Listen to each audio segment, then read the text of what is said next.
Selamat pagi, salam sejahtera buat kita semua. Saya Tiu Roida Simbolon, dosen CPNS di jurusan Ekonomi Pembangunan, Fakultas Ekonomi dan Bisnis Universitas Palangkaraya. Saat ini saya hendak memaparkan tutorial penggunaan aplikasi SPSS. Ini tujuannya untuk adik-adik mahasiswa ataupun saudara sekalian boleh memakai aplikasi ini sebagai instrumen dalam metode penelitian untuk pengolahan data. Sebelum kita mulai, saya arahkan agar saudara boleh mendownload ataupun menginstal terlebih dahulu aplikasi SPSS, sehingga nanti setelah terinstall boleh kita sama-sama menggunakannya. Baiklah, saya akan mulai tutorial penggunaan dari SPSS. Kali ini adalah dalam hal untuk kita bisa melihat uji asumsi klasik dalam penelitian.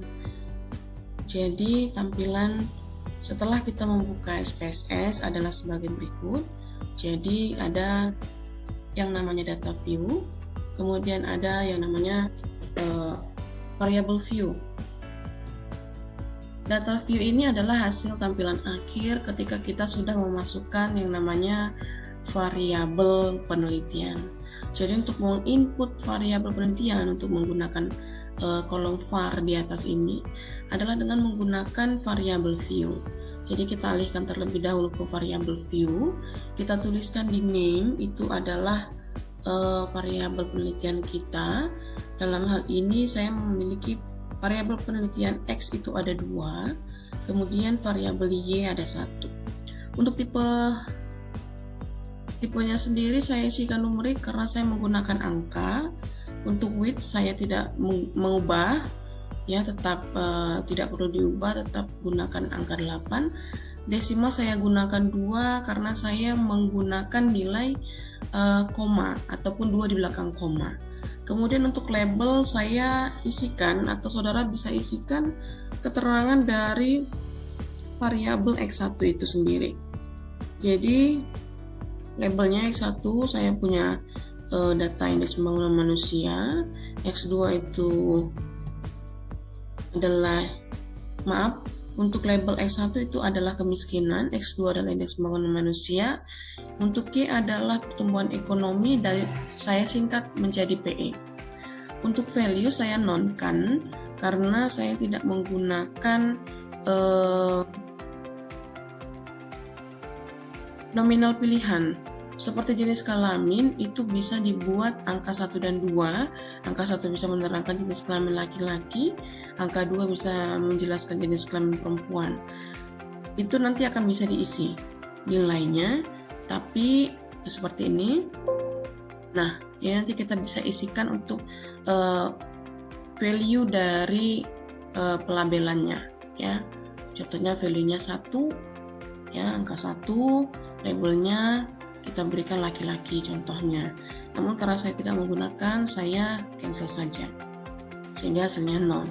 Missing juga diisi non, kolom tidak perlu dirubah, align bisa saudara rubah apakah dia posisi penulisannya di kiri, kanan ataupun tengah. Ya, seperti ini. Untuk measure saya scalekan semuanya karena saya menggunakan data numerik. Setelah semuanya bisa selesai, kita kembali ke data view sehingga tampilannya berubah dari variabel menjadi ada keterangan X1, X2 dan Y. Jadi di sini kita lihat dari barnya ini banyak icon ya, ada file, edit, view, kemudian ada data, ya, lalu ada transform, ada analyze.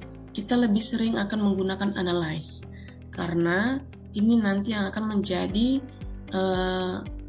icon ataupun tombol untuk kita bisa menganalisis data sesuai dengan jenis penelitian dan metode penelitian yang kita ambil. Jadi dalam hal ini kita mau membuat uji asumsi klasik. Uji asumsi klasik yang saya ambil itu melalui menu regresi. ataupun dari metode regresi linear. Namun sebelumnya kita isikan terlebih dahulu untuk angka ataupun data penelitian. Jadi saya sudah siapkan terlebih dahulu data penelitian dalam Excel. Jadi saudara juga saya arahkan untuk terlebih dahulu menyiapkan data saudara untuk penelitian dalam tugas akhir. Ya, jadi saya beralih ke Excel seperti ini tampilannya. Jadi dalam Excel ini saya tinggal copy paste untuk data penelitian. Saya copy yang di Excel, kemudian saya paste di aplikasi SPSS. Nah, ini dia sudah sesuai dengan isi dari Excel tersebut. Jadi di sini ini yang saya katakan 2 di belakang koma sehingga desimalnya tadi 2 ya. Kemudian kita langsung saja beralih ke menu Analyze.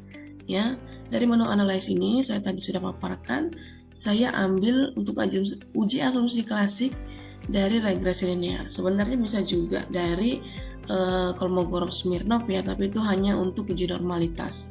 Jadi untuk regresi linear saya bisa pakai uji asumsi klasik untuk melihat dari 3 cara ya, bisa dari uji normalitas, uji multikolinearitas, kemudian uji heterokedastisitas.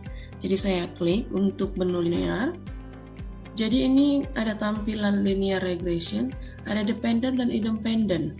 Jadi kalau dependent itu adalah variabel terikatnya atau variabel Y, kemudian bisa kita pindahkan, lalu variabel kemiskinan dan indeks pembangunan manusia kita pindahkan sebagai variabel independen.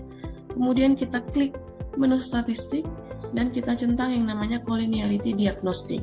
Kemudian kita continuekan, lalu beralih lagi ke menu plots dan kita pindahkan untuk S residualnya ke dalam kolom Y, kemudian Z prediksinya itu ke dalam kolom X, dan kita centang namanya histogram dan juga normal probability plot karena nanti akan kita bisa lihat untuk uji normalitasnya. Oke, kita continue, kemudian kita klik tombol save dan kita unstandardize centang dalam menu pilihan residual, lalu continue dan kita okekan.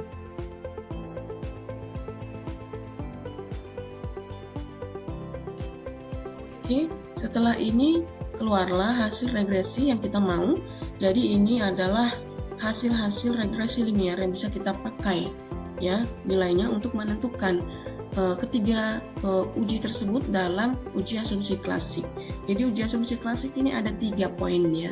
Ada uji normalitas, data histogram, kemudian dari data normal PP plot. Bisa dari Kolmogorov-Smirnov. Namun dalam hal ini kita hanya pakai ini saja dulu. Jadi dari data histogram, ini datanya ada grafik yang membentuk gunung. Artinya apa? Artinya bahwa data ini terdistribusi normal. Artinya uji asumsi normal terpenuhi. Ya. Tapi tidak hanya dari histogram ini, kita bisa lihat juga dari normal PP plot of regression standardized residual. Jadi kita lihat dalam gambar normal PP plot of regression standardized residual ini ada yang namanya garis diagonal. Dan di garis diagonal ini ada titik-titik yang tersebar. Ya, kita bisa lihat sebaran datanya ini data ya, dan titik-titik ini adalah data. Jadi kita bisa lihat data ini sebarannya adalah mendekati ataupun membentuk yang namanya mengarah ke titik-titik diagonal.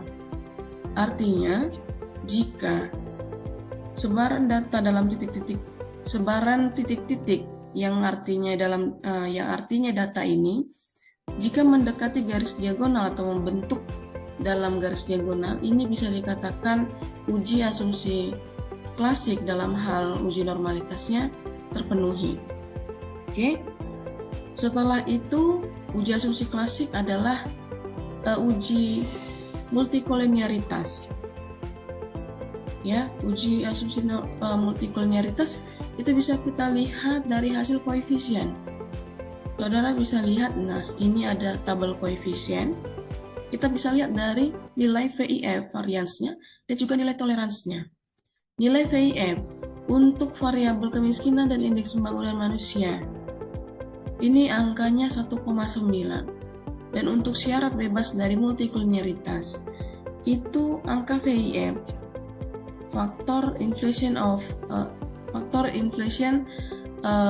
variansnya itu berkisar 1 sampai 10. Jadi di sini angkanya 1,9. Artinya apa?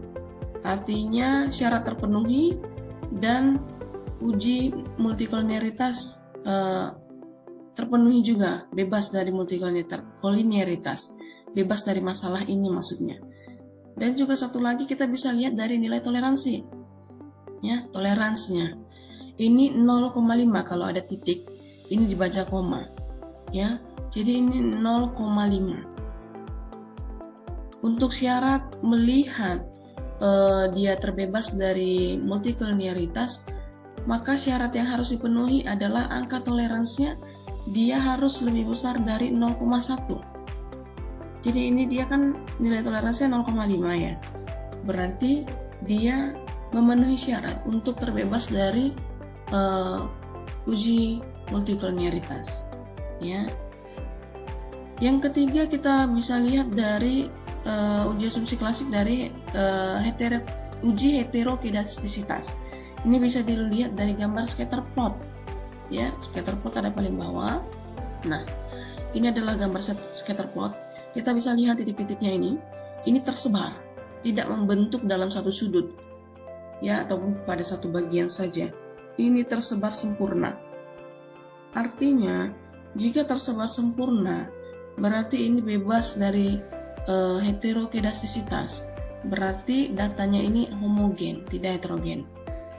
Ya, oke. Sampai di sini uji asumsi klasik. Nanti hasil datanya ini saudara bisa save sehingga sebelum nanti contohnya saudara menutup tampilan hasil olah data, boleh saudara save dengan cara save as, boleh disimpan di mana saja di dokumen ataupun di D. Nanti saudara boleh isi file name-nya, ya. Sembarang saja boleh, saya di sini pakai olah data. Olah data yang saya save. Jadi nanti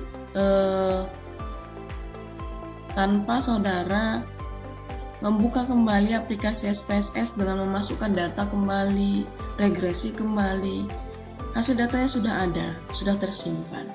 Jadi setelah itu saudara bisa close menu tampilan olah datanya dan juga di tampilan input data dalam data view. Baik, sekianlah tutorial penggunaan aplikasi SPSS dalam hal ini uji asumsi klasik.